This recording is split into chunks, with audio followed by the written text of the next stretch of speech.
لیکن اس وقت خاص طور پہ مغرب سے 10-15 منٹ پہلے کا وقت یہ بڑا نازک وقت ہے. بچے کو نہ تو گود میں لے کر باہر کھڑے ہوں نہ بچے کو باہر چھوڑیں. اس وقت جنات اور شیاطین کا حملہ ہو جاتا ہے.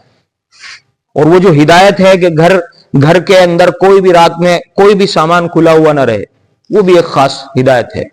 جنات اور شیاطین کھانا اگر کھلا ہوا ہے اس میں ہاتھ مار دیتے ہیں، منہ مار دیتے ہیں، اور اس کے اندر طرح طرح کی بیماریاں اور ان کی شرارتیں انسان کے اندر داخل ہو جاتی ہیں. اس وجہ سے جو بھی برتن ہو اس کو ڈھک کر بند کر کے سونا چاہیے. اگر کچھ ڈھکن نہیں ہے، ایک لکڑی یا چمچ رکھ دو بسم اللہ پڑھ کر، تو پھر شیطان اسے نہیں کھول سکتا. ایک اہم چیز، ہم کھانے سے پہلے الحمدللہ بسم اللہ پڑھ لیتے ہیں، لیکن چائے پینے سے پہلے نہیں. کیلا، امرود، سیب ویسے کھا رہے ہیں جیسے چھوٹی موٹی چیز، اس سے پہلے بسم اللہ پڑھتے ہیں نہیں. کوئی کسی کو پان کی عادت ہے، پان کھانے سے پہلے وہ بسم اللہ نہیں پڑھے گا. دیکھیں آپ، حالانکہ ہر کام سے پہلے بسم اللہ پڑھنا چاہیے.